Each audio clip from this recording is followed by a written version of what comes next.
Good morning. Well, I have to say you look fabulous.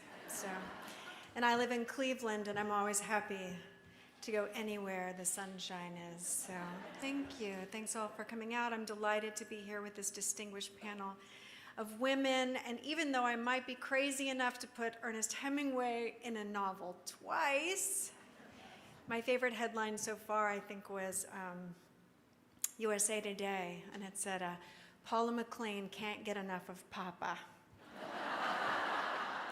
Maybe yes, and maybe no.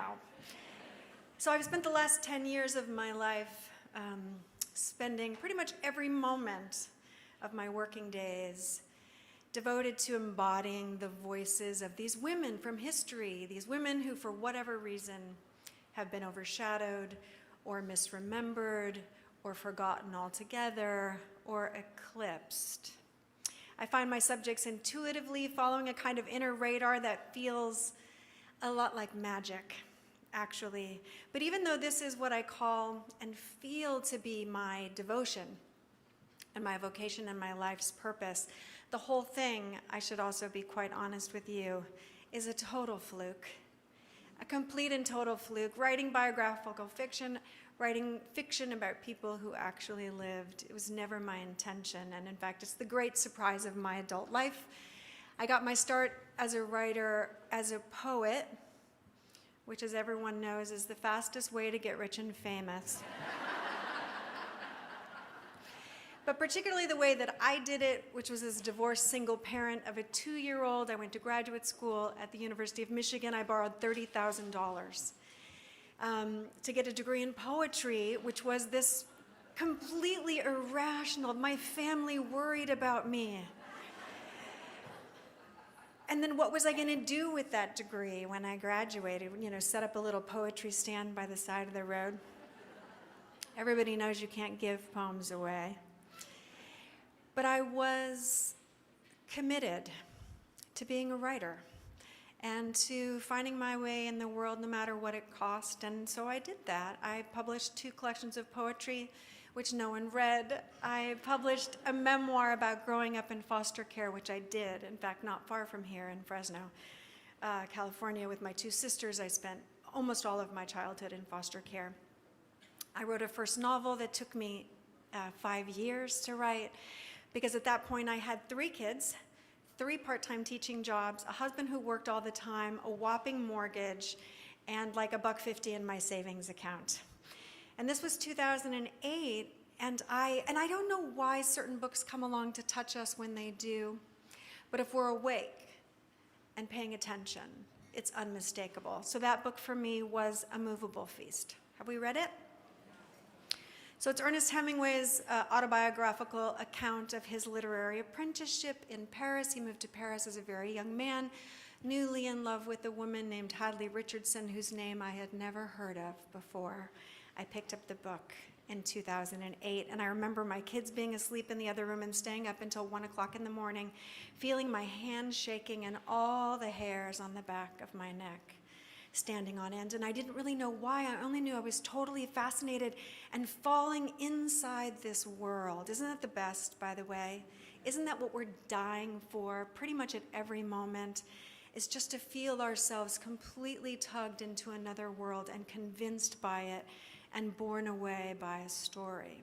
So this is what happened to me, and I just thought, what was it like to be married to Ernest Hemingway before he was Ernest Hemingway? What was it like to live in that delicious, romantic moment in history, maybe the most fascinating moment in literary history ever? And how did these 2 meet, Ernest and Hadley, and how did they get to Paris anyway? And he didn't tell us in A Movable Feast, so I decided I was going to find out. And the minute I did, seeking Hadley out in biography, again, I felt like I had been struck by lightning, and it was like my first big idea, and I was electrified, absolutely electrified. And I remember writing an email to my agent. I've saved the email. And I said, forget anything I've ever told you about what I'm working on next. I am writing a novel about Ernest Hemingway's first marriage in Paris, and there is sex and bullfighting and absinthe and a menage a trois on the French Riviera. And she wrote back in like 20 seconds and said, "Oh my God, yes, you are going to write that book." And then she said, "Write it as fast as you can." Write it as fast as you can. Well, I felt that too. But it had taken me 5 years to write my first novel, and I just thought, if this book takes me 5 years, I'm literally going to die. I'm going to die. So I went to my husband and I sat him down, and God bless him, he's my ex-husband now, but God bless him anyway. And I said, I've just had the idea of my life, of my creative life, and I'm literally going to die if I don't write this book, like right now. And he said, well, we can't have that, because who will take care of these children? And he did this magnificent thing. He went to the phone and he called his mother, and he borrowed money so that I could quit all 3 of my teaching jobs and sit in a Starbucks near my house in Cleveland Heights and write my face off. And this is my favorite story about the Paris wife. What is the furthest thing away from a Parisian cafe you can possibly get? It's a Starbucks in Cleveland. It's a Starbucks in Cleveland. But people, I was not in Cleveland. I was in a cafe in 1922 with Ernest Hemingway. And it absolutely felt that way. And part of it was because I could not go to Paris. I had never been, nor could I go there. I had just quit all my jobs and owed my mother-in-law money. But for $1.80 every single day, which is what it costs for a tall, dark roast coffee, that was my office, and I schlepped in my research materials every day. I had no idea what I was doing. I had no idea what I was doing except falling in love. And that's what happened. Every single day I sat in the same chair. Every single day that Starbucks played the same Norah Jones CD. Every day. And I was learning, kind of as I went, that I had found a piece of magic string. That I had found a woman who actually lived. Her life mattered to me. Her voice was real. She was inviting me into a moment in history. She was inviting me into her heart, and I could follow her down the rabbit hole and out again into 1920s Paris, where I just happened to be in, Gertrude Stein's salon having a conversation with Alice B. Toklas. And this is what happened, and that was my journey, and I sat in that same chair for 7 months, and after 7 months I had a draft. And that book went on to change my life. It's in 34 languages. It sold almost 2 million copies, and God bless you all for reading it.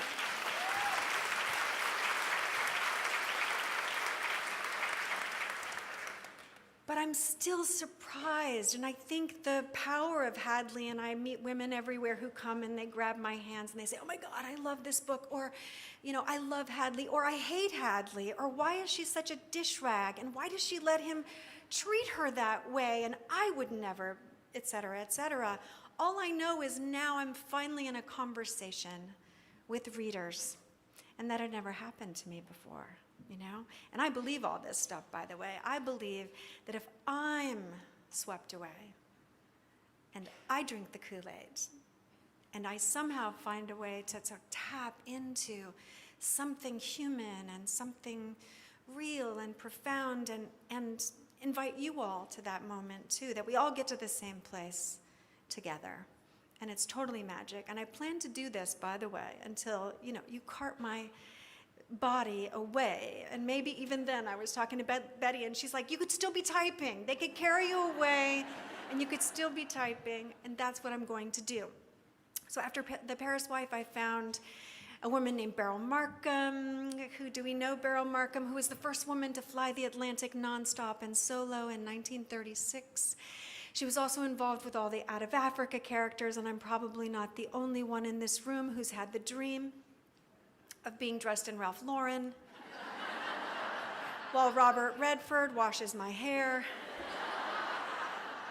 I love that dream. I love that book. I loved being swept away to Africa in the 1920s.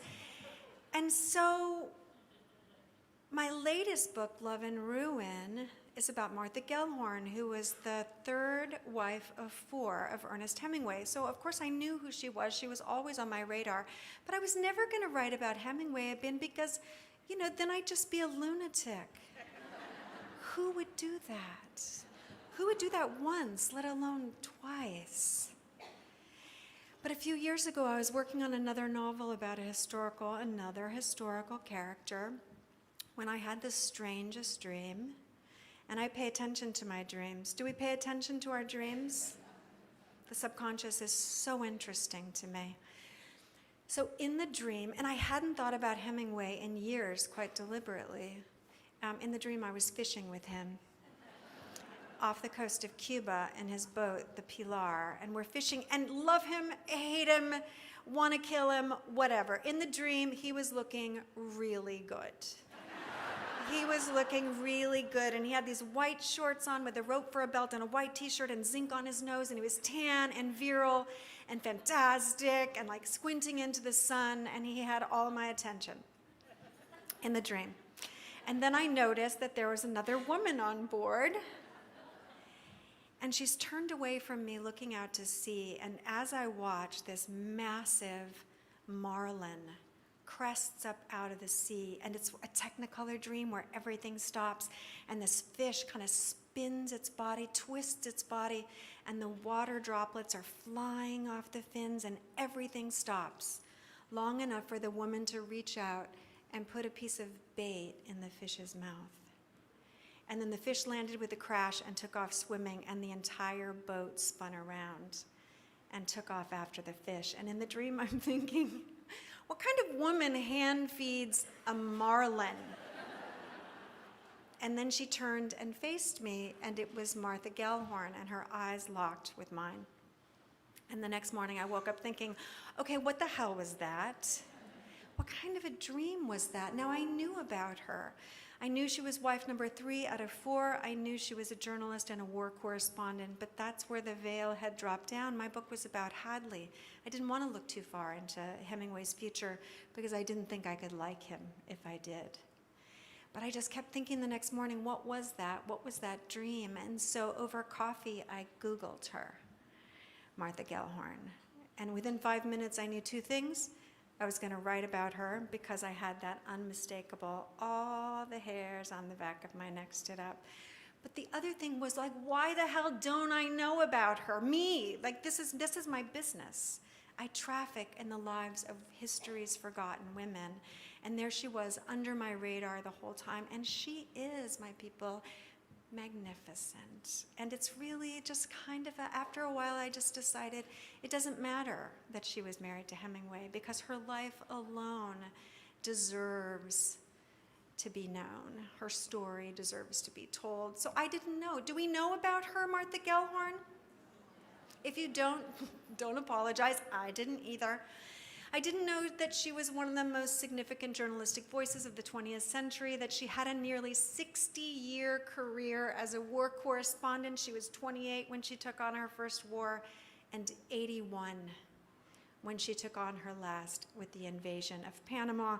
And when you think about all the 81-year-olds you know going off to the front, all of them, then you know something about her raw physical courage and her boldness and her thing, her zhuzh, like her magic.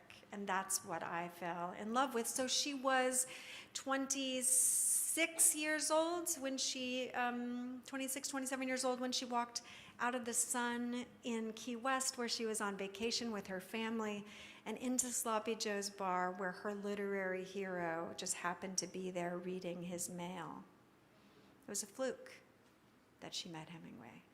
And he was about getting ready to go off to the Spanish Civil War, and she thought, I want to do that too. I want to go there. I want to go to that where that moment in history is happening. Well, at the time, she had only done 6 months cub reporting at the Albany Union Times, reporting on women's country club lunches and the morgue beat. So of course she was totally ready to go off to war. But she did it anyway. She had no money, she had no credentials, she had no job, but she had some grit. And so what she did was she wrote an article for Vogue magazine about the beauty problems of the middle-aged woman She got $300 and found a way over to France. She crossed the border from France into Spain on foot in the middle of the night with $50 rolled up and tucked in her boot and no Spanish. When she got to Spain, when she got to Madrid, it was 1937. Franco's army surrounded the city on 3 sides. Madrid had been under siege for 5 months. Her hotel was being shelled every single day. The front was a mile's walking distance from her hotel. And this is where she came awake as a writer and started to learn her life's purpose, which is finding the stories of ordinary people, civilians whose lives were ripped apart by war. And if you know Martha Gellhorn now, that's her legacy as a journalist. So there she was, coming awake to her life's purpose, finding her voice as a storyteller, but also falling in love rather disastrously with my old friend. And if my books teach you anything at all, don't marry him. Marry any other guy. Not that guy. Not that guy. But she did. God bless her, she did. So when Spain fell to Franco, Hemingway decided to decamp to Cuba, which had been a long love of his life. He was leaving his marriage, and he decided that it was time to write the war novel he'd always wanted to write. And so he began For Whom the Bell Tolls, right? Which would go on to be the book of his life, which would also sell more copies than any other novel in print ever in the US, save Gone with the Wind. And here's Martha also trying to write a war novel under the same roof with one of the most celebrated men and writers who ever lived. And this is what's interesting to me. How did she hold on to herself? How did she hold on to herself, her identity, her voice? She loved her work just as much as he did. She was just as committed to her craft. And yet, what was that like? He was married 4 times. She was the only one who ever left him. She was also the only one who didn't drop everything immediately to take care of him. And so the woman that he fell in love with in Madrid, who was fierce and independent and ambitious and bold, he called her the bravest woman he ever knew. Once she was his wife, he was incredibly threatened by her. And so their love story, it reminds me of like Bogey and Bacall, right? Or Spencer Tracy and Katharine Hepburn, these 2 massive personalities that are far too much alike to ever be happy. And it's turbulent and tumultuous. One journalist in 1940, after they were married, called them a pairing of flint and steel. So that was the story that I wanted to tell. And I think that the other thing that's interesting to me is the way she really needs to survive him in order to find her bigger story, her voice, and her destiny as a writer. And that's what she does in the course of this book. It was really my sincere honor to get to know this woman from the inside out. If you don't know her, I'm going to tell you one last story before I leave, because I think it's worth knowing. So they were only married for 5 years. After they divorced, she went on record to never let his name be mentioned in her presence, because she said, "I do not see myself as a footnote to anyone else's life."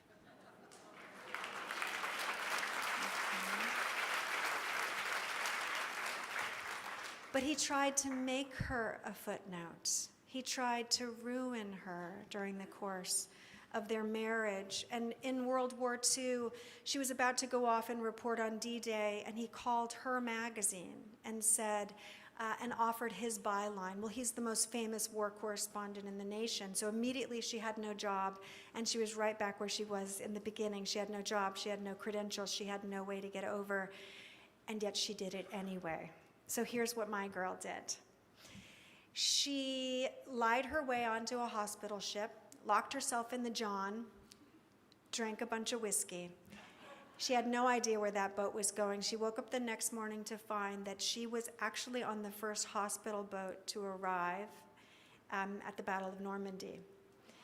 And while all the other journalists, hundreds of journalists, including her estranged husband, Ernest Hemingway, were off sort of in the distance watching the battle through binoculars. She went ashore on a water ambulance as a stretcher bearer, helping to recover the wounded. And that's how it was that there were 150,000 men on Omaha Beach and one woman, Martha Gellhorn. So that's my lady, my people. That's my lady.